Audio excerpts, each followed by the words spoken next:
السلام عليكم ورحمة الله وبركاته. شو هذا خير تشرفت له هدية هاي شخص هورين وغمدها كاغا مهد علينا إنها نوصل بشتي هدية هاي قف الصب كاعد سنينا إنها سبسكرايب نوصارتي ونوصل بيكتب ما أنت موضوعنا إنه إحنا إذا حد دونا وامحي بربارينتو وحق أي تاي وين هرتوعنا إنتنا نقولها أسي قلين هذا هو وامحي barbaarintu waa qofka bini'aadamka ah kobcinta jidhkiisa, caqligiisa, dhaqankiisa, diintiisa iyo akhlaaqdiisa ilaa inta uu ka gaarayo dhammaystirankiisa.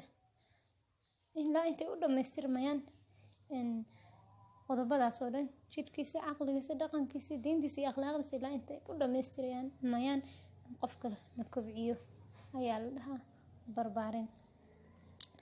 haddaba shaqada barbaarintu waa maxay? Shaqada barbaarintu waa ilaalin, dhismo, hagaajin joogto ah. Barbaarintu waa waxa ugu muhiimsan oo mudan in waalidka looga mahadceliyo. Waalidku ilmihiisa marxalado badan buu la soo maraa. Haddaba marxaladda barbaarintu waa mid ugu muhiimsan in waalidka looga mahadceliyo. maadaama ay tahay sidaasi waxaan ka ogaanaynaa halkaas inay tahay barbaarintu qodob aad muhiim u ah. ummad waliba waxa ay leedahay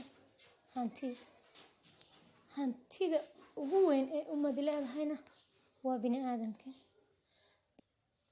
bini'aadamkuna waa ilmaha ubadka yaryar ee aan barbaarinayno.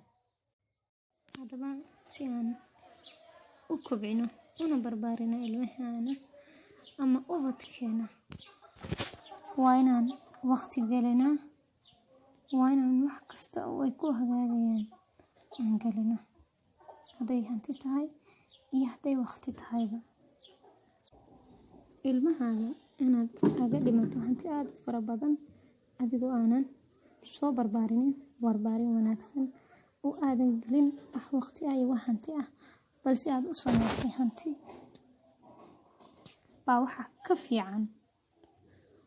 ka fiican arrintaas inaad ilmahaaga aadan wax hanti ah aadan naga tagin balse aad asaga geliso hanti iyo waqti si aad u noqdo qof barbaarin wanaagsan helay, si uu u noqdo qof waxtar leh. hantida dhima lahan asaga ayaa beri samaysanaya, asaga ayaa beri meel iska soo saaraya. waad ku mahadsan tahay daawashada fiidiyowgan. waxaan kaa codsanaynaa inaad fiidiyowgan hoos share garayso sidoo kalena aad subscribe noo saartid. mahadsanid.